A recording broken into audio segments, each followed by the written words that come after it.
अगर अलग हुए हैं उसका कोई ना कोई कारण है। पहला कारण है कि अगर महाराज जी पृथक अकेले दिख रहे हैं, इसका मतलब है कि मुनि महाराज आचार्य जी आए। तो जिस प्रकार मृग के शरीर अलग है, अलग नहीं है, वो है तो क्या है, एक है। जिस प्रकार मृग जो होता है आहार करने के लिए यत्र चले जाते हैं, लेकिन जब भी जाएंगे कैसे आएंगे, झुंड में जाते हैं, अकेले कभी घूम जाएंगे। इसी प्रकार हमारे नगर में दिखता है क्या, हम चारों अलग अलग आएंगे, एक साथ आएंगे, एक साथ आएंगे। और जब अलग अलग रहते हैं तो इसलिए समझ जाओ कोई कक्षा रह रहे हैं या आचार्य के साथ कैसे जाएंगे, क्रम से जाएंगे। तो ऐसे ही भोजन करने के लिए यानी आहार के लिए अतएव उसी के समान हम भी दूसरों के परिचय से भयभीत होकर, कल हमने अच्छे से बताया था, कल कितने लोग नहीं आए थे, पूछ रहे हैं तो संख्या बड़ी पूछ रहे हैं। तो जिस प्रकार दूसरों के भय से भयभीत होकर नहीं आएंगे। पहले राजस्थान में क्या रहता था कि कोई भी महाराज जी का चातुर्मास कराना है तो कोई सेठ रहता था, वो सेठ महाराज जी के पास जाता था, वो निवेदन करता था आप चातुर्मास के लिए हमारे गांव में चलो। महाराज जी उसके अंत में विनय पर चले जाते थे और पूरे चातुर्मास में वो महाराज जी उन्हीं के कहने अनुसार काम करते थे। महाराज से कह दिया महाराज जी यहाँ पे हाथ पे जाना है, यहाँ आहार करना है, ये कार्यक्रम कराना है, ये प्रवचन करना है, मतलब जैसा वो व्यक्ति बोलेगा वैसा ही, या तो पैसों के रूप से या पैसे, या ये चातुर्मास करा पाएंगे कि नहीं करा पाएंगे, हमारा अगर ये लेके नहीं गए हमारा चातुर्मास कौन कराएगा। लेकिन दूसरा आचार्य गुरुदेव ने परंपरा को तोड़ा, नहीं, दिगंबर साधु किसी का भला नहीं होता, किसी से डरता नहीं है, किसी से भयभीत नहीं होता। दिगंबर साधु की तो स्वतंत्र चर्या है, सिंह वृत्ति बोली है उसके लिए तो, और कहा आचार्य जी ने नहीं, हम किसी के समाज का आग्रह होगा तो विचार करेंगे, लेकिन व्यक्तिगत का आग्रह विचार नहीं करेंगे। जब भी कोई मंदिर आदि की व्यक्तिगत प्रचना आदि के लिए आचार्य जी आशीर्वाद कौन देते हैं, पहले कहते हैं वो मंदिर समाज को सुपुर्द करो। हम व्यक्तिगत के लिए साधु नहीं है, साधु का के लिए समाज के लिए। अगर हम व्यक्तिगत के लिए साधु रहेंगे तो साधु कहाँ से रहेगा, इसलिए कहा है नहीं, साधु जो रहता है इस समाज की धरोहर है, किसी की पर्सनल प्रॉपर्टी नहीं है कि तुमने कहा तो तुम्हारे सारे पे बताओ, महाराज जी यहाँ चले जाना, महाराज जी वहाँ चले जाना, अब देखो महाराज जी हम जहाँ कहेंगे वहीं चले जाएंगे। बात महाराज जी हमारी एक विनय बात अलग बात है, और एक जोर जबरदस्ती करके डरा धमकाना अलग बात है। जब आचार्य जी ने कहा नहीं, ये साधु की चर्या नहीं है कि कोई भी सेठ ले गया तो 4 महीने तक उसके पिट्ठू बन के रहो, जैसा वो कहेगा हम वैसा करेंगे, आचार्य नहीं, मैं अपनी चर्या में दोष नहीं लगाऊंगा और मैं स्वतंत्र चर्या करूंगा। जहाँ आचार्य के लिए कोई ज्यादा प्रेशर करता था व्यक्तिगत, समाज के लोग तो करते ही हैं, इसलिए हमेशा आचार्य जी समाज की सुनते हैं, व्यक्ति की सुनते हैं। आचार्य जी कहेंगे नहीं, समूह में आओ, इकट्ठे होकर आओ, एक परिवार में नहीं आओ, एक परिवार आचार्य जी पूरा संभालेंगे 4 महीने नहीं, आचार्य जी 4 महीने समाज क्या है, आचार्य जी समाज को महत्व देते हैं। इसलिए यहाँ पर भी कह रहे हैं कि दूसरे के भयभीत से साधु कोई भी ऐसी चर्या नहीं करेगा। या आहार संबंधित कह रहे हैं कि भोजन संबंधित कह रहे हैं, साधु किसी के बहकावे में व्यक्तिगत नहीं होंगे, क्योंकि व्यक्तिगत साधु किसी को जोड़ते नहीं है।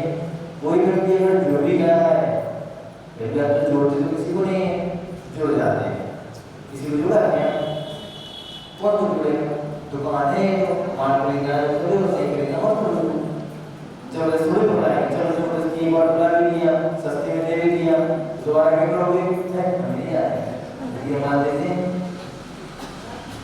कोई नहीं आएगा।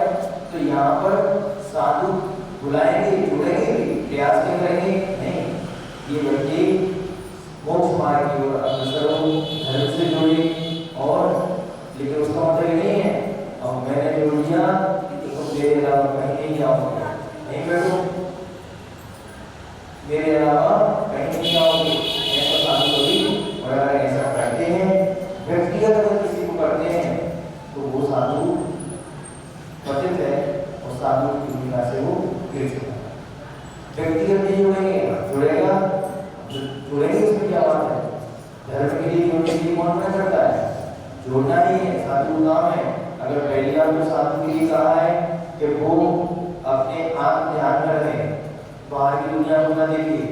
फिर भी अगर बाहर की दुनिया में देखते हैं इतनी शक्ति नहीं है कि बड़ा धर्म है तो बाहर रहते हुए कहते नहीं। और समाज के लिए भी थोड़ा समय दो, समाज को पतित होने से बचाओ और व्यक्तियों को धर्म से जोड़ो। ये आचार्य की व्यवस्था रहेगी कि आचार्य ने इतने सारे यंग लोगों को जोड़ के इतने सारे मुनि बना दिए, आलिका बना दी, ब्रह्मचारी बना दिए, ब्रह्मचारी तैयार है। किसके कारण से? थोड़ा बोलने के कारण से। अगर किसी व्यक्ति से बोलने लगते हैं तो हमारा क्या समझता है? हाँ महाराज जी, वो नहीं बोलते तो क्या? अरे महाराज जी बहुत डर लगता है इनसे, बहुत डर लगता है इनसे बात नहीं करना। लेकिन जब अच्छे से बात करने लगते हैं नहीं नहीं महाराज तो अच्छे हैं, बेकार नहीं है। इसलिए उसी प्रकार समाज को अवैध न हो। और अगर किसी से अच्छे से बात नहीं करेंगे तो क्या होगा? आना बंद कर देंगे। तुम लोगों का नहीं काम है। महाराज जी ने अच्छे से बात कर दी, अच्छे महाराज ने तो लिखे बात कर दी तो काय के महाराज ऐसा कर जाएगा? नहीं, ऐसा नहीं। साधु के मन में कुछ नहीं। तो यहाँ पर बिना किसी की परिचय के भयभीत होकर महाराज नहीं आएंगे। साधु सिर्फ विनय का मौका होता है। किसका? साधु का विनय का। आप विनय करोगे हमारे लिए कुछ नहीं, और अभिनय करोगे कभी कुछ नहीं। आगे आता है तो पढ़ के भी आ सकते हैं, लेकिन बात इस हो जाएंगे नहीं भैया ये क्या है? बोलते ना मार विपरीत वृत्तौ माध्यस्थ भाव। जो विपरीत वृत्ति वाले दूसरे का ना माध्यस्थ भाव, हमको कोई मतलब नहीं है। और कोई अच्छा व्यक्ति है उसके प्रति करुणा करना, उसके प्रति दया करना, उसके हमेशा कल्याण की भावना सोचना। इस कारण से वो साधु हमेशा जो रहते हैं व्यक्ति के कल्याण की भावना ही सोचते हैं, इसके अलावा कुछ नहीं। तो दूसरे से भयभीत होकर भी किसी भी श्रावक के यहाँ किंचित भोजन को ग्रहण करते हैं एवं एकमात्र स्थान में निवास करते हैं और प्रमाद को नहीं प्राप्त होते हैं। आलस नहीं रहता कभी साधु देखने का, प्रमाद नहीं रहेगा, हमेशा उत्साह बना रहेगा, उत्साह बना भी रहेगा और समाज को भी उत्साहित करते रहेंगे। एक बार गुरु आचार्य से कहा क्या आचार्य हमको कैसे मालूम पड़ेगा कि समाज में प्रभावना हुई है कि नहीं हुई? क्योंकि महाराज जी के सामने सब अच्छे से बात करते हैं, सोचते हैं जैसे कोई अधिकारी आता है, अधिकारी बहुत अच्छा अधिकारी, कर्मचारी, पुलिस वाले बोलते हैं बहुत अच्छा एसपी कलेक्टर आया, ये तो एसपी बहुत किसके सामने बोल रहे हैं हमारे बहुत अच्छे हैं, वो जब भी आएगा सब लोग चर्चा भी करेंगे, उसके सामने चर्चा करेंगे। वो जैसे एसपी आया क्या करते हैं? सैल्यूट देते हैं, देते ऐसे करते हैं। और जैसे ऐसे साथ निकले वो पीछे से सारा करते हैं। तो आचार्य से पूछा कि गुरुदेव हमको कैसे मालूम पड़े कि समाज में हमारी प्रभावना हुई है कि नहीं हुई, हम कैसे याद करें? तो आचार्य कहते हैं तुम्हारे विहार होने के बाद अगर समाज के लोग तुम्हारे पीछे पीछे आके सही पर लेके आ जाए, ओके महाराज जी हमारे द्वारा में चलो, तो समझ लेना तुम्हारा चातुर्मास सफल है। और कोई अच्छा नहीं, सामने तो व्यक्ति ताली करता है,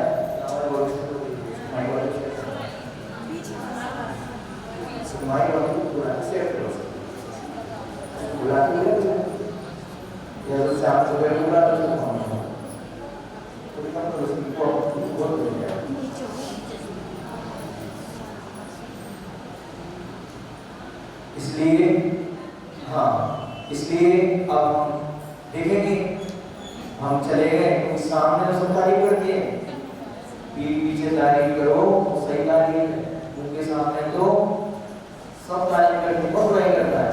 हमारा सिर्फ पंगा ले और हमारे जैसे महाराज के लिए और बड़ी बात है। क्योंकि ऊपर तो सब कहेंगे बहुत अच्छे, लेकिन जाने के बाद तो मालूम पड़ेगा कि लोग कहेंगे हाँ, कौन समझेंगे कि बेगम के लोग उनको पसंद करते हैं, नहीं तो समझ जाएंगे राजस्थान के लोगों ने तो खूब पसंद किया। तो लोग देख भी रहे हो, आते ही नहीं आते राजस्थान वाले, बहुत सारे लोग आते हैं, तो उनको लगा कि राजस्थान के लोगों ने तो उनको पसंद कर लिया। अब हमारा मध्य प्रदेश में पहला छात्रावास है वो बेगमगंज में, और बेगमगंज के बाद हम देखेंगे कि बेगमगंज वाले हाँ समझ में आएगी वाले कि हम लोगों की कितनी क्या है हाँ कीमत है। इसलिए बिना वैल्यू होकर के के स्थान में प्रमाण नहीं करेंगे, किसी भी चीज में प्रमाण नहीं करेंगे। साधु कहेगा अगर धर्म की रक्षा करने के लिए अगर मेरे प्राण भी जाते हैं तो चले जाएं, लेकिन मैं धर्म के कोई भी कार्य में प्रमाण नहीं करूंगा। इसलिए तुम लोगों से भी कहा है, देखो जब भी तुम लोगों की धर्म की बात आए, कोई भी कार्यक्रम की बात आए, तो तुम लोगों की प्रमाण नहीं करना, सारे काम को छोड़ के नहीं, हमको धर्म की बात करना है, धर्म सेवा नहीं करना है। हमारे घर में साधु आए हैं, मात्र 2 महीने निकल गए, उल्टी गिनती शुरू हो रही है। अब कब महाराज उड़ जाएंगे पता नहीं, जितना लाभ लेना है ले लो, उसके बाद फिर तुम्हारा पुण्य कितना गाढ़ा है कितना पतला है मालूम पड़ेगा। इसलिए कहते हैं अब आगे के समझना चाहिए, वर्तमान में हमको जो लाभ मिल रहा है उसको लेना है। हमारे जन्म जन्म के पुण्य से हमको इस आनंद प्राप्त हुआ है। सदा जहाँ में भी स्थित होकर अपने द्वारा किए गए शुभ और अशुभ कर्म का ही अनुभव करके कभी भी किसी पर दोषारोपण नहीं करेंगे। कोई तकलीफ हो गई तो हो गई, कुछ भी समस्याएं, मुनि महाराज कहेंगे विपाक विषय धर्म ज्ञान। धर्म ज्ञान में 8 ज्ञान तो पढ़ेंगे, धर्म ज्ञान में भी विपाक विषय। जब लोग बीना महाराज के पास पहुंचे 2007 में, पाचे से सूत्र माना सब दर्शाए, पाचे से कम शब्दों में बात करते हैं। पाचे से कहते हैं विपाक विषय धर्म ज्ञान करो, तो हमको तो विपाक विषय धर्म ज्ञान नहीं आता क्या होता है। पाचे से कौन पूछे, गुरुदेव के पास से गए तो महाराज लोगों से लोगों ने पूछा, आचार्य जी कह रहे हैं विपाक विषय धर्म ज्ञान, महाराज जी विपाक क्या होता है। फिर महाराज जी लोगों ने समझाया, आचार्य जी कह रहे हैं विपाक विषय धर्म ज्ञान यानी तुम अपने कर्मों का चिंतन करो, शुभ अशुभ कर्म जो आ रहे हैं तो तुम्हारे ही कर्म की वजह से आ रहे हैं। अरे इच्छा हो रही है नहीं हो रही है, ये भी तुम्हारा कर्म का होता है। किसी को दूसरे के ऊपर दोषारोपण डालने की आवश्यकता नहीं है। हम लोग क्या करते हैं, किसी से कुछ हो गया हम दूसरे के ऊपर दोष डालते हैं, लेकिन अपन कभी चिंतन करना नहीं, दूसरा तो मात्र निमित्त मात्र है। एक हमारे पास में आया है, कर्म का उदय तो मेरा ही है, कर्म की वजह से सारा खेल है। इस सृष्टि जितनी भी है ये सारी की सारी कर्म की उदय पर ही आता है। इसलिए कहना है नहीं मेरे जीवन में अशुभ आया है तो इसमें मेरा क्या है, शुभ है, यानी मैंने जो अच्छे कर्म किए थे तो कभी अपने जीवन में विपरीतता आ गई तो अपन ये सोचना नहीं मैंने तो कर्म किए थे, तो मैंने कर्म किए थे, मैंने तो फसल लगाई थी, मैंने भी बीज बोया था, फसल का समय आया तो काटूंगा कौन, मैं तो काटूंगा पर पड़ोसी भी काटेगा। एक काम करना, तुमने डाले बबूल के बीज, बाजू वाले डाले आम और उसके में आए आम, तुम्हारे में क्या आया बबूल आया। एक काम करना, बाजू वाले खेत में जाके आम काट लेना और उससे कह देना तुम्हारे खेत के बबूल काट ले, होगा क्या नहीं होगा, लड़ाई कर लेगा वो। भैया तुमने जो डाला था, तो अपन किसी के सुख दुख में हम सिर्फ एक निमित्त मात्र है, करता नहीं है। जैन दर्शन हमेशा कर्तृत्ववादी नहीं है, जैन दर्शन कहता है नहीं हम करता नहीं किसी जीव के, मात्र निमित्त मात्र रहेंगे और उस कर्म को ले आया है उसको अपनी उपादान शक्ति के माध्यम से, पुरुषार्थ के माध्यम से उस कर्म को भी कर देंगे, दूर कर देंगे। ऐसा ही साधु दिन रात चिंतन करता है, कभी भी उनके मन में कोई विकल्प आ भी जाता है तो सोचता है अपन तो साधु है, साधु श्रावक है, तुम लोग क्या करते हैं कषाय को लंबे समय तक करते हैं, लेकिन साधु कह रहे हैं मात्र अपने वेद विज्ञान से उस समय में जब सामायिक आदमी बैठते हैं कहते हैं अरे अपन को क्या करना हो गया छोड़ो ये अपना स्वभाव नहीं है। वो वेद विज्ञान के माध्यम से वो टुकड़े ऐसे करते हैं वो कहते हैं नहीं अपनी जो स्वभाव ज्ञान दर्शन चेतना है कहाँ जी सुबह सुबह रात में कुछ पर पढ़ रहे हैं ये मेरा स्वभाव नहीं है। हमेशा दिन रात एक ही चीज करते हैं चिंतन करते रहते हैं ऐसे दिगंबर साधु बंदनी और पूजनी। समझ में आ गया? आगे क्या सुनना है? आवाज आ रही है? कठिया कटी नवारान भूपतिर भूरि भूति कठिया कटी नवारान भूपतिर भूरि भूति कठिया कटी वारानत्र जातोस्मि कीटः कठिया कटी वारानत्र जातोस्मि कीटः नियतमिति न कस्या यस्ति सौख्यं न दुःखं नियतमिति न कस्या यस्ति सौख्यं न दुःखं जगति तरलरूपे किं मुदा किं सुजावा जगति तरलरूपे किं मुदा किं सुजावा कठिन कठिन वरान भूपतिर् भूरि भूति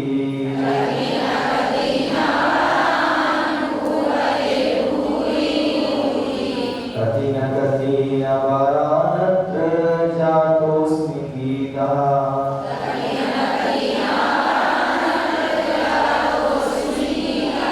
नियतमिति न कस्याप्यस्ति सौख्यं न दुःखं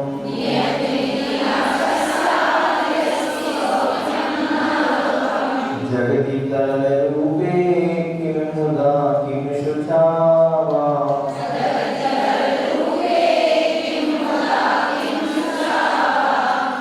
इसमें कहते हैं अत्र संसारे यह संसार कठिन कठि वारान भूपतिर् जातोस्मि मैं कितनी बार बहुत बार संपत्तिशाली राजा नहीं हुआ क्यों लक्ष्मण भूपति अर्थात बहुत बार अत्यंत वैभवशाली राजा हुआ। कैसे हुआ? अनंतों बार। कौन? अपन अनंतों बार हम भूपतिशाली राजा बने हैं बहुत बड़े बड़े राजा बने हैं अनंतों बार। फिर भी अपन क्या करते हैं? राजा बनने के सपने देखते हैं।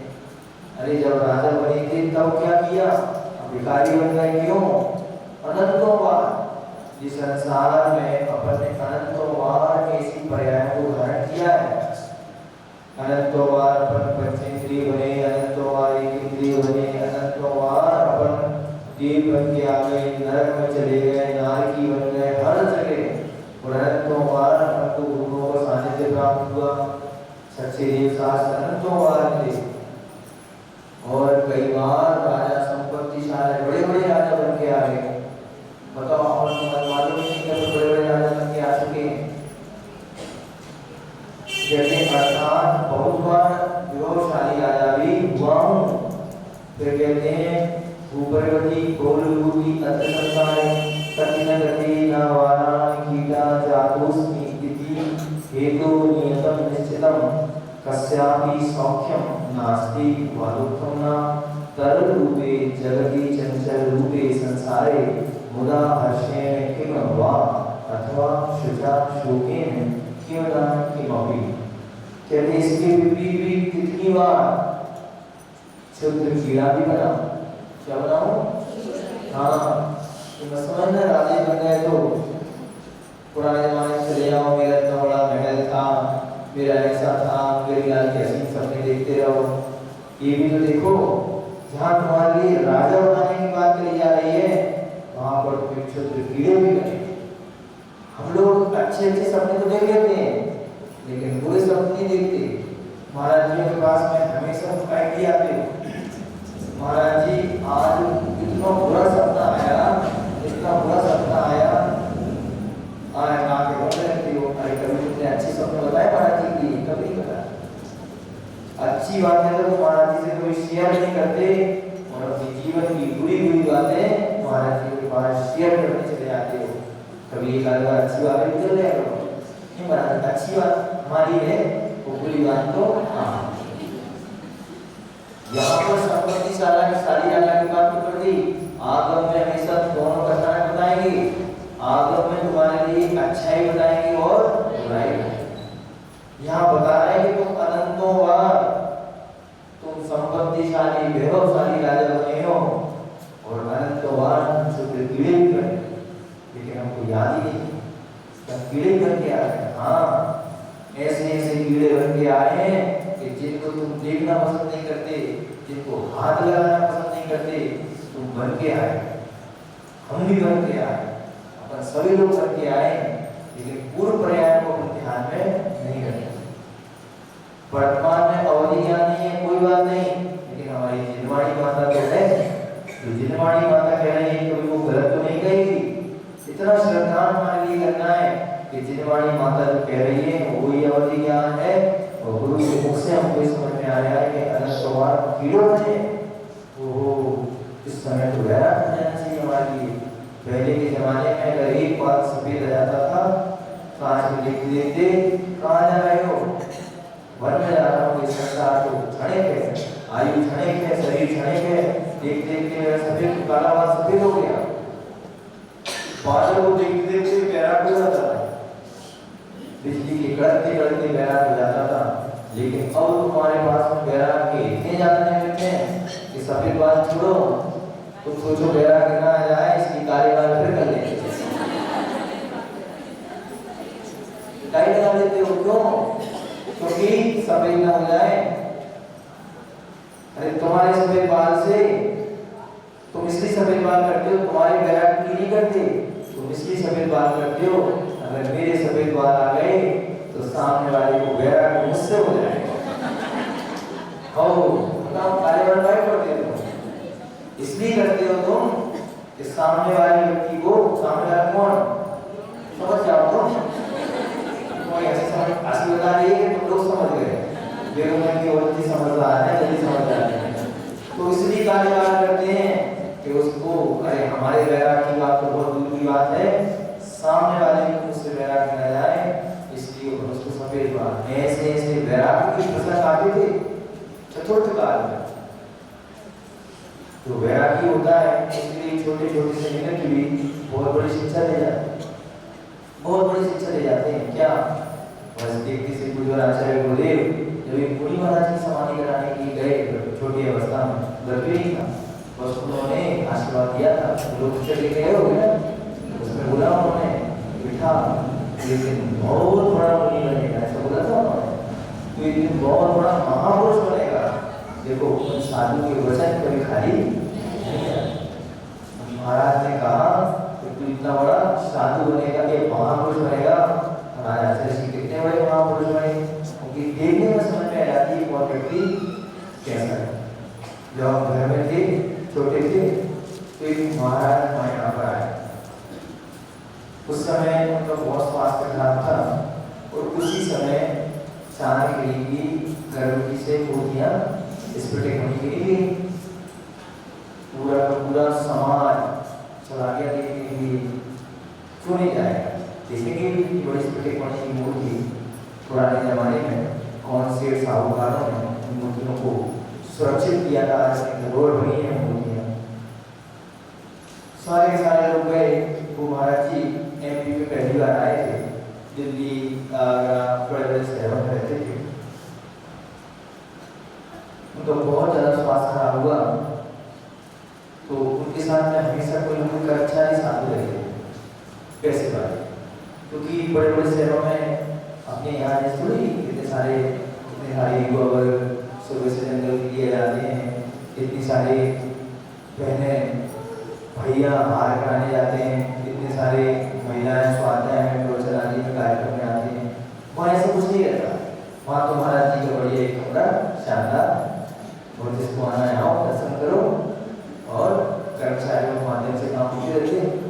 जब वो पहली बार वो आए आगरा से, और जब उन्होंने देखा इतने सारे लोग उत्साहित समाज के लोग, कोई कर्मचारी का जरूरत नहीं वहाँ पर थे उनके साथ में, लेकिन नहीं, हमारा जी साथ निकल जाएगी, हमारा जी कमंडल बनेंगे, हमारा जी सेवा करेंगे, हमारा जी के आहार मिलाएंगे, हमारा जी के भोजन में बैठेंगे, हमारा जी के स्वाध्याय में बैठेंगे।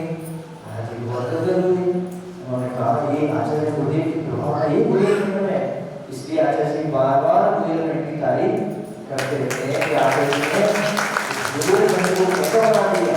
वाह, उस समय पूरी इतनी साथ मिलेगी, उनका बहुत ज्यादा स्वास्थ्य खराब हुआ, उठते बैठते भी मिलते थी।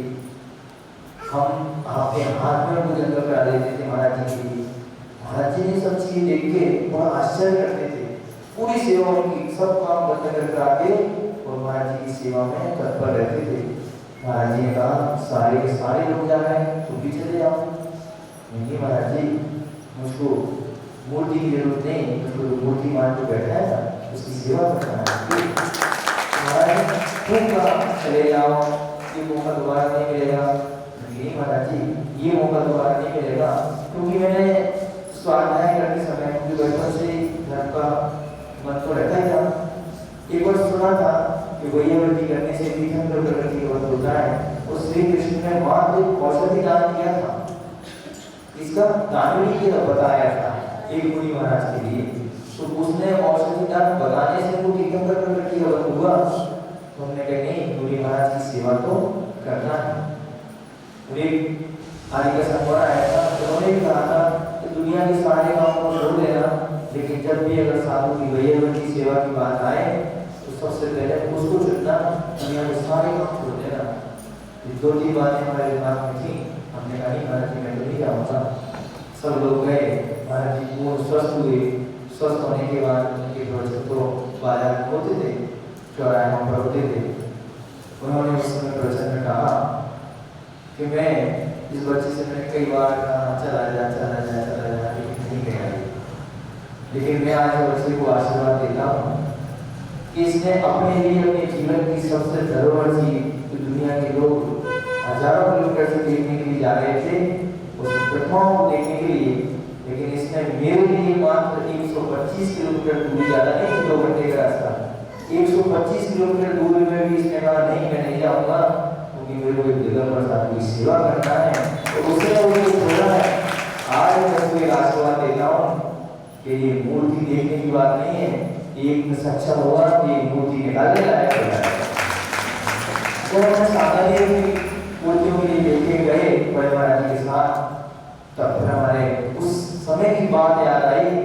उस समय उसके पहले याद नहीं है मेरे लिए, लेकिन उस समय बात आई कि देखो वैयावृत्ति कभी भी अपनी बेकार नहीं, वैयावृत्ति कभी बेकार नहीं। तुमने किस प्रयोजन से वैयावृत्ति की है, उस वैयावृत्ति का तुमको लाभ मिलेगा, पक्की बात।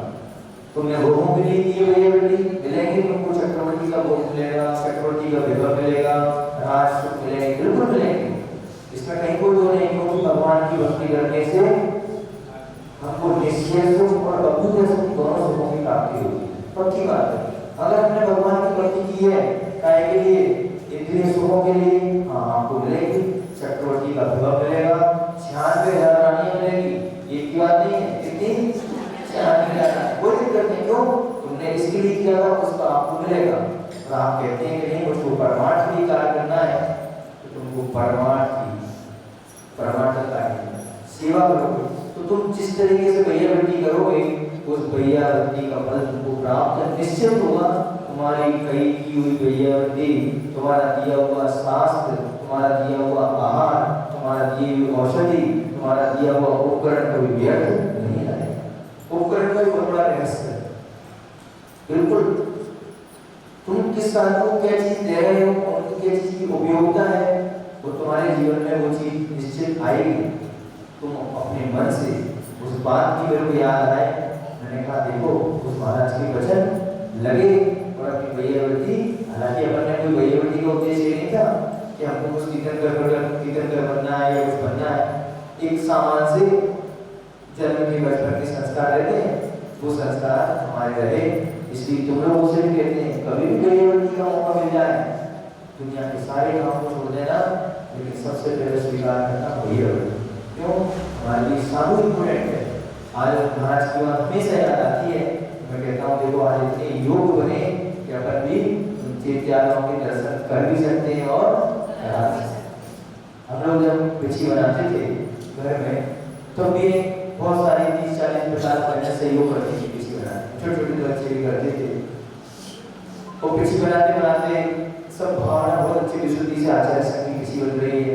एक बार तो कहा कि इस कमरे में आचार्य संघ की पिछी बन रही है, तो क्या गाँव का माहौल था, हजारों लोग लाइन लगा के मात्र आचार्य संघ की पिछी का एक पंख हमको चने में रखने के लिए, चने में हम लोग अंदर बनाते थे लाइन लगा के एक व्यक्तियों के लिए अंदर कमरे में आचार्य संघ की पिछी की हजारों पंखों में से लाखों पंखों में से आचार्य जी के लिए 700, 500, 600 पंख हम लोगों ने छांटे। छांटने के बाद कमरे में रहते थे और चले बनाने के लिए लाइन लगती थी। एक श्रावक आया, हम ये आचार्य जी किसी का चलेवा पंख है ले, और लेने के बाद उस पर रखता था, उसको अलग कर देता। जैसे भैया भी कराते ना, ऐसा उत्साह आपके लोगों को देखा सारे दिनों में, बहुत उत्साह के साथ में हम सबसे पूछते तुम्हारी भावना क्या है? वो भावना है जो आचार्य जी चाहते हैं वो काम हो जाए। किसी का व्रत नहीं था, किसी की कोई भावना भी नहीं थी, कुछ भी नहीं था कि हमको आगे मोक्ष मार्ग बढ़ जाए। सब लोग 15-15, 16-16 साल के थे, हम सबसे बड़े थे, उनकी भावना हमेशा रहती थी। आज मेरे को ऐसा लगता है कि इतनी सारी बहनों में से मात्र 4 या 5 की शादी हुई है, बाकी सारी भटकाने हैं। परंपरा ऐसी चली वहाँ पर, सारे मन में क्या भावना थी? नहीं, वो भी होते वो इतनी पिछी बनाने के बाद, और एक दिन वो मौका भी आया हमको भी पिछी अपने जीवन में कम से कम हमने 600-800 पिछी बनाए मात्र 3 साल, ज़्यादा नहीं, मात्र 3 साल में 700-800 पिछी तैयार करके उस संघों को दी। उसके बाद ऐसा हुआ अब पिछी का अब हमारे इंटरेस्ट के लिए देखो वो दुर्गे पिछी। तो हम यहाँ पर भी कह रहे हैं आप कुछ भी करो, अनंतों बार अपने पर्याय को धारण किया। इसलिए अपने लिए विचार करना है कि कितनी बार मैं संपत्ति सा राजा बन तो गया हूँ, लेकिन ये विचार करना है कि अनंतों बार शुद्ध क्रिया भी करना, उस पर हमारा ध्यान कभी भी नहीं जाता। उसके बाद भी अनेकों भाव में शुद्ध क्रिया हो चुका हूँ। इस परिवर्तनशील संसार में किसी के भी ना तो सुख की नियत है और ना ही दुख नियत है। कहने का तात्पर्य क्या है? जहाँ संपत्ति सारा लोग हम सुखी हो गए, लेकिन क्षुद्र कीड़े बने तो क्या हुए? दुखी हुए। तो कहने का मतलब आचार्य महाराज का ये है कि कोई भी संसार में सुख और दुख नियत नहीं है। एक तो सुख तो क्या है? आते जाते रहेंगे हमारे जीवन में। अरे आज सुख है तो कल दुख है, कोई स्थिर नहीं है। तुम सोचो कि हमेशा जीवन में हमारे जीवन में सुखी सुख नहीं हो सकता, तो तुम ये सोचो कि हमारे जीवन में दुखी दुख वो भी नहीं होगा। लेकिन जो हमारे बोलते ना सुख के दिन जो होते हैं वो निकल जाते हैं और दुख के दिन काटना पड़ती है। जब सुख के दिन थे तब तो हमने भगवानों को भूल गए, निकल गया, पता ही नहीं पड़ा। अच्छे दिन रहते हैं ना, जैसे तुम्हारे चातुर्मास के दुख के दिन चल रहे हैं तो काटना पड़ेगा। तो ये इसलिए बोल दिया कि तुम लोग सुन रहे हो नहीं, लेकिन लोग याद रखती है ना, जैसे पूरा तालीजा देते हो। अब मुझे समझ में आया कि बेगमन के लोग हमारी बात को सुनते हैं, सुन रहे हैं। तो जैसे हमारे सुख के दिन निकल रहे हैं, हमारे भी निकल रहे हैं, ऐसा नहीं है हमारे भी निकल रहे हैं सुख के दिन। तो सुख के दिन कैसे निकल गए पता ही नहीं पड़ा। पहले परमेश्वर में जब कुछ नहीं रहता था तो कैसे रहते थे? उपवास कैसे रखते थे? कर तो रहे, लेकिन क्या हुआ? लेकिन अब क्या हुआ? 10 दिन मालूम पड़ा तुमको? मालूम नहीं पड़ा। 2 दिन 2 महीने ज्यादा हुआ, मालूम पड़ा? नहीं मालूम पड़ा। तो ये सुख के दिन जो होते हैं ना वो तुरंत निकल जाते हैं, और दुख के दिन होते हैं क्या करते हैं, समय वही है 24 घंटे 365 दिन, इसमें सुख दुख का परिणाम होता रहता है, परिवर्तन होता रहता है। लेकिन हमारे जीवन में दुख आता है कितना लगता है, पहाड़ सा डर लगता है, नहीं लगता, पहाड़ सा समय लगता है, कब कटे कब कटे कब कटे ऐसे लगता रहता है। तो कहते हैं ये चिंता नहीं करो, ये सब परिवर्तनशील है। हमारे जीवन में दुख आया है तो ये भी क्या है, हमारे कर्म का उदय है। इसलिए इस अवस्था में हमको हर्ष और विषाद करने से क्या लाभ है, कुछ भी लाभ होने वाला नहीं। कोई हर्ष विषाद नहीं करना, ना आनंद मनाना ना दुखी बनाना। क्यों? क्योंकि तो परिवर्तनशील है, तो आता रहेगा। आज हमारे जीवन में सुख आया है तो कल हमारे जीवन में निश्चित है दुख भी आएगा, और आज हमारे जीवन में दुख आया है ये भी निश्चित है कि सुख भी आने वाला। हमेशा हमारे जीवन में कोई दुख आ जाए, कठिनाई आए, समस्या आ जाए, परेशानी आ जाए, घबराना नहीं हमारे लिए। कहते हैं कि जब भी हमारे जीवन में दुख आए, अंधेरा हो जाए, क्योंकि हर व्यक्ति के जीवन में सुख दुख अंधेरा रोशनी आती जाती रहती है। हमारे जीवन में कभी भी अंधेरा आए तो हमको ये सोचना है, so if you so full your darkness your light. अगर मेरे जीवन में कोई अंधेरा आया है तो भगवान मेरे लिए सुंदर पिक्चर का निर्माण कर रहा है। कभी तुम लोग पिक्चर देखने जाते हो, आज ऐसे देखने गए थे, परसों बात गए होगे तुम लोग कॉलेज में, तुम लोग तो नहीं, तुम लोग तो जाते रहते होगे, कुछ बहुत सारी अपनी समाज की महिलाएं।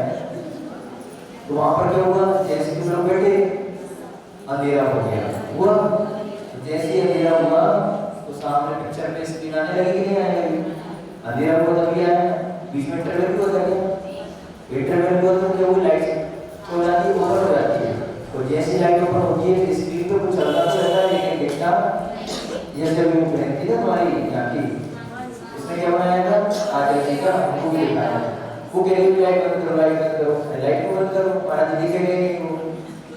क्यों? जब कोई सुंदर आकृति को हमको घेरना है किसमें करना पड़ेगी, अंधेरे में।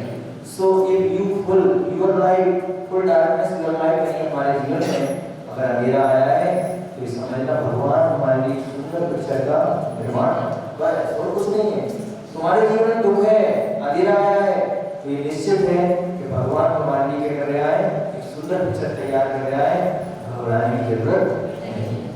विशेषण में कह रहे हैं कि यह है कि प्राणी कभी तो महाबुद्धिशाली राजा होता है, कभी अनेकों बार कष्टों का अनुभव करने वाला चुनरीड़ा भी होता है। इससे निश्चित है कि कोई भी प्राणी सदा सुखी अथवा दुखी नहीं रह सकता, किंतु कभी वह सुखी भी होता है तो कभी वह दुखी भी होता है। ऐसी अवस्था में विवेकी जन ना तो सुख में राग करते हैं और ना दुख में। आप लोगों को बार बार एक ही बात बताई जाती है, तुम लोग कहते हो महाराज जी प्रवचन में आओ तो वही बात राग द्वेष की, क्लास में बैठो तो वही राग द्वेष की, कक्ष में आओ तो वही राग द्वेष की बातें करते हो।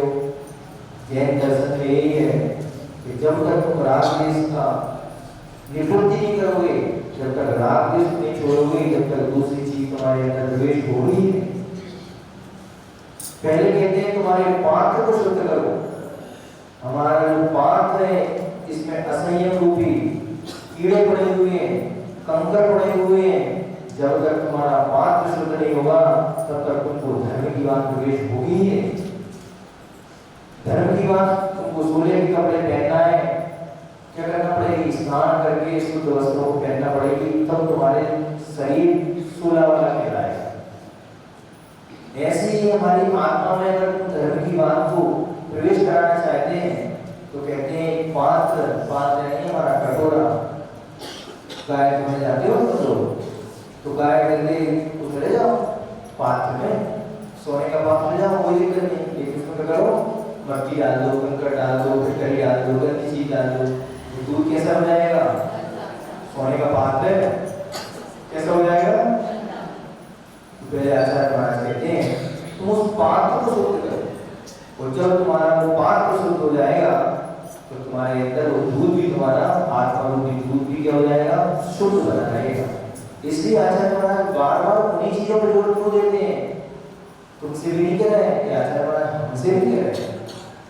आचार्य जी किसी को छोड़ते नहीं आचार्य महाराज। वो कहते हैं मेरे लिए तो दोनों बेटे हैं, एक श्रावक भी और एक श्रवण भी। जिनवाणी माँ के कितने बेटे हैं? 2 बेटे। एक कौन? एक श्रावक और एक श्रवण। दोनों ब्राह्मण के लिए वे कहते हैं जब मैं तेरी भी इच्छाई करता हूँ तो श्रावक की भी इच्छाई करता हूँ, और जब श्रावक की इच्छाई कर रहा हूँ तो उसको भी नहीं छोड़ूंगा। हम लोगों से तो बहुत खतरनाक बोलते हो। समय साल की आदि जब आध्यात्मिक गाथाएं पढ़ते हैं, आध्यात्मिक बातें, तो आचार्य महाराज ऐसे ऐसे हाथ पकड़ते हैं तब समझ में आती है कि असलियत क्या है। प्रवचन सारे सुविधा में ऐसे ऐसे यहाँ पर आचार्य कहते नहीं, जो विवेकी जन होगा वो सुख में राग नहीं करेगा और दुख में द्वेष नहीं करेगा। ये चीज हमने अगर समझ ली, सुख में राग नहीं करोगे भी मान लोगे, लेकिन दुख आया है तो द्वेष तो निश्चित है।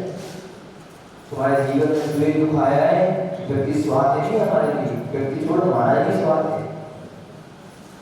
लेकिन जब हमारे लिए जीवन में सुख आता है तो खूब आनंद के साथ में वो, लेकिन सुख के समय में हमको हमेशा क्या करना है? नहीं, ये मेरा शुभ कर्म का होता है, कोई बात नहीं, लेकिन उसमें अपन को किसी को हीना देता, भावना नहीं करता। और दुख के दिनों में भी अपन को किसी को चलता रहता है। ये सब कर्म का होता है, कर्म का उदय है, खुद कर्म है। ये सब चीजें, इन सब चीजें संसार में ये सब चीजें आती जाती रहती हैं। इनमें हमको हर्ष विषाद नहीं करना, ये विवेकी जन का लक्षण होता है। देखो अपन इसलिए बार बार एक ही चीज को कहते रहते हैं, तो बार बार अगर एक ही बात को दोहराते रहेंगे तो कम से कम जिस समय राग द्वेष करेंगे उस समय उनको याद तो आएगी कि महाराज जी इसी बात को बार बार बोलते हैं, नहीं आपको नहीं करना। उस समय तक क्षण तुम्हारे राग द्वेष के परिणाम को छूट जाए। अब यहाँ पर बैठे ना तो सबके राग के परिणाम है, द्वेष के परिणाम कुछ नहीं याद नहीं करेगी, नहीं आ रही आगुता तो नहीं हो रही। हाँ बिल्कुल नहीं। क्या जब कहते मंदिर में आते हैं तो महाराज जी आनंद आता है, तो मंदिर से यही सम्यक दृष्टि के लक्षण है। जब सम्यक दृष्टि अगर मंदिर में आ रहा है तो उसको लगे क्या मैं घर में फिर जा रहा हूँ, यानी जेल में फिर जा रहा हूँ। किस में जा रहा हूँ? सम्यक दृष्टि कहेगा ये कि जैसे जैसे तो मैं 24 घंटे से जेल से छूटा, अब मैं कहाँ जा रहा हूँ? जब घर से निकलते समय तो तुम्हारे मन में प्रसन्नता होना चाहिए। क्या होना चाहिए? प्रसन्नता होना चाहिए। कहाँ जा रहे हो? मंदिर जा रहा हूँ। कहाँ जा रहे हो? महाराज के पास जा रहा हूँ। और इतनी स्पीड में जा रहा है, वैसे चलते थे धीरे धीरे, क्यों? कि भैया मैं जितने धीरे धीरे चलूंगा उतने मंदिर में मेरी कटौती हो जाएगी समय की, इसलिए मैं तो स्पीड में जा रहा हूँ। कहाँ जाना है? महाराज की कक्षा में जाना है। कहाँ जाना है? महाराज जी के प्रवचन में जाना है।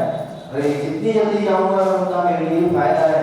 और जैसे ही मंदिर से और कक्षा से जाओ तो सर को नीचे करके जाओ। क्यों भैया? अब क्यों नहीं जाना धीरे धीरे? जितने देर बाद मैं घर से जाऊंगा, घर पे पहुंचूंगा, उतनी देर मुझको जेल में कम रहना पड़ेगा। जेल है तुम्हारा घर, क्या है? हाँ, जितना आगे से काम निपटाओ और क्या करो? कहाँ जा रहे हैं? मंदिर। तन का राग है बनता बेड़ी, परिजन है रखवारे। हाँ, ये तन का राग है। पत्नी पति कौन हुआ? ये बेड़ी है। और परिता नहीं, और परिजन कौन है? रखवारे करेंगे, करते रहो, बेटी की सेवा करते रहो, बच्चे स्कूल से आएगा कपड़े पहनाओ, नहलाओ धुलाओ, खिलाई पिलाई कराओ। हाँ, अपन को कहना नहीं, जितनी देर में मंदिर में रहता हूँ तो मेरे परिणाम अच्छे रहते हैं। जैसे ही मंदिर के अंदर, घर के अंदर गया, किच क्या हुई? शुरू हुई। भगवान क्या करो? जेल समझने के लिए जितनी जल्दी तुम छूटने का प्रयास करो उतनी छोड़ो, लेकिन अपनी घर की जिम्मेदारी हमें करना, हमारे चक्कर में समझ करना कि परिवार के लिए हाँ दोनों समझ लेना, नहीं तो भी सारे लोग हो जाएंगे। ऐसा नहीं करना। क्यों? क्योंकि अपने जेल को बना तो लिया है, कारागृह है तो सही हो, लेकिन अगर हम उसमें पहुंच रहे हैं तो उसके लिए भी हमारा एक पारिवारिक दायित्व है, उसको भी क्या करना है? पूरा करना है। सही गृहिणी का कार्य वो रहता है कि हर व्यक्ति को प्रसन्न करे। एक सच्ची बहू का लक्षण है कि वो क्या करे, हर व्यक्ति को प्रसन्न करे। सास को करे, ससुर जी करे, जेठ जी करे, जेठानी करे, नंद को करे, सबको करे। अगर वो प्रसन्न रहेंगे तुम्हारा धर्म ज्ञान कभी नहीं छूटेगा, पक्की बात है। और हम तो हमेशा कहते हैं कि बहुत अच्छा लगता है कि जब पूरे परिवार के लोग किसी महाराज जी के पास आके जुड़ते हैं, बैठते हैं। ऐसी भी सासें हैं हमारे यहाँ पर, नहीं तो बेटा महाराज जी के पास मंदिर में जाओ, काम तो करते रहेंगे, हम चलता रहेगा काम, महाराज जी का लाभ लेते रहो। तो ऐसी सासें मिलती हैं, ऐसी सासें कहती हैं तो अच्छा लगता है हमारे लिए। कभी भी कलयुग में सीता सती जैसी सास, सीता सती भी विद्वान है, कौशल्या जैसी माँ भी, कौशल्या जैसी सास भी, केकई जैसी नहीं, कैसी? हाँ, बेगम में कौशल्या वाली है, केकई वाली है। एक जन कह रही केकई, कौन कह रही? हाँ, कौशल्या। हाँ, तब तुम कौशल्या बनोगी, तब तुम्हारी सास कौशल्या कहोगी, तब तुम बनोगी सीता सती। सीता सती है, इसलिए हमारे लिए विवेकी जन इनमें सुख दुख और आवेश नहीं करते। एक गाथा और लेते उच्चार, प्रतीक्षणमिदं रवि स्थित मति प्रशांतात्मनो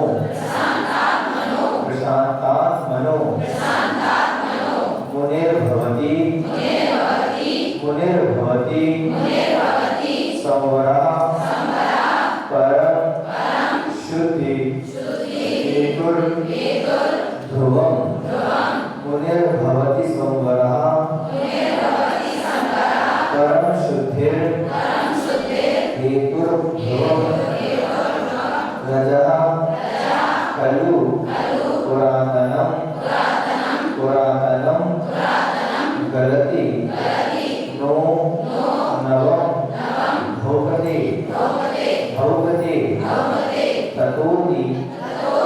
ततोति निकटं भवेत्। मृतधाम दुःखोज्झितं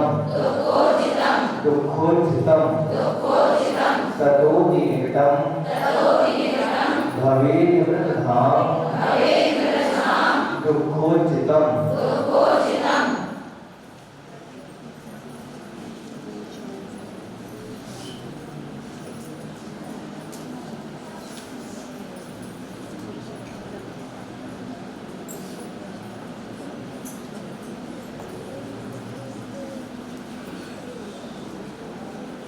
यहाँ पर आचार्य महाराज कहते हैं, इदं गुरुत्तम विचारः प्रतिक्षणं क्षणं प्रति समयं प्रति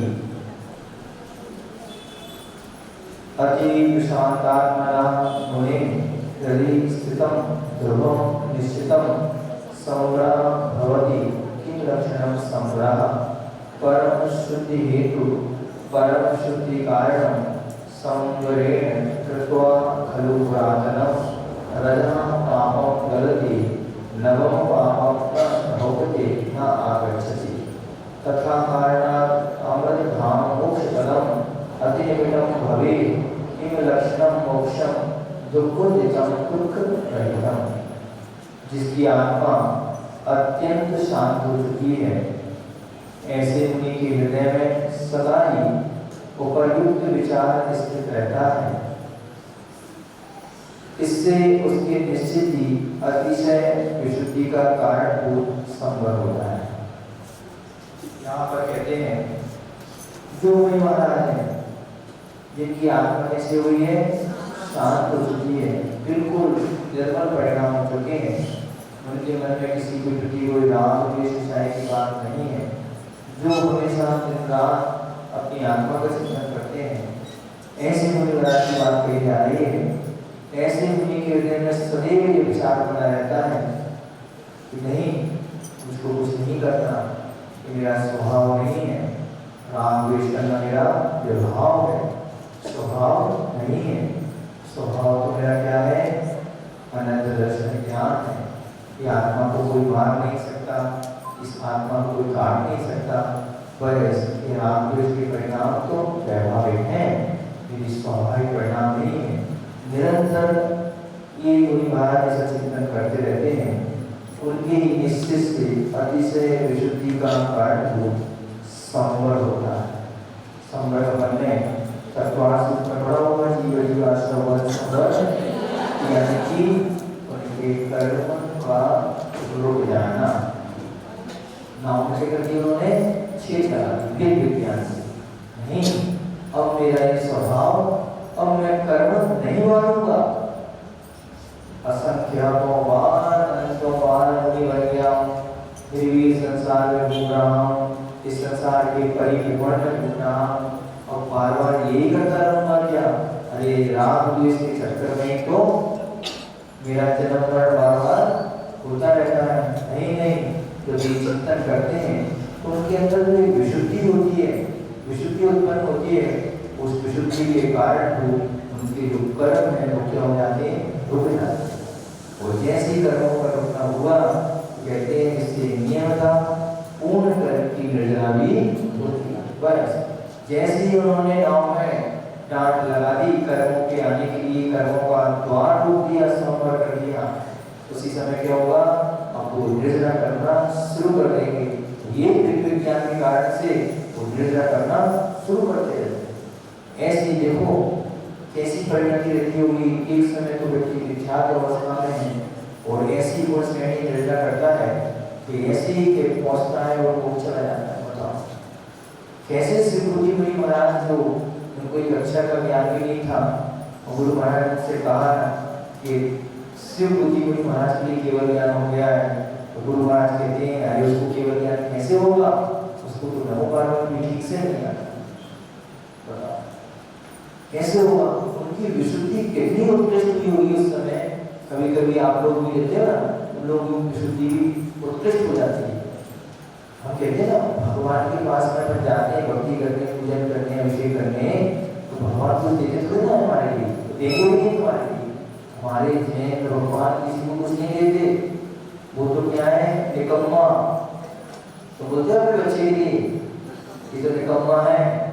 हमारे जैन भगवान के लिए भी जरूर संजय में पूजन ने कह दिया निकम्मा टूना किंचुना, कहते हैं निकम्मा कुछ करने योग्य नहीं है, के लिए कुछ नहीं करते। फिर महाराज हमारे कार्य कैसे होते हैं? यदि कुछ करते नहीं क्यों जाए मंदिर? नहीं, तो समझना है कि जब वो करते नहीं है, उसके बिना कुछ होता नहीं है, तो फिर हम मंदिर क्यों जाए? तो कहते हैं हमारे जैन भगवान कुछ करते नहीं है, लेकिन जैन भगवान के कुछ बिना कुछ होता नहीं है। जब उनके दर्शन करने जाते हैं, उनकी भक्ति करने जाते हैं, और उनकी भक्ति दर्शन करने से हमारे अंदर तंत्र में विशुद्धि के परिणाम होते हैं। जो रोमांच पैदा होता है वो विशुद्धि और रोमांच हमारी कार्य सिद्ध करती है।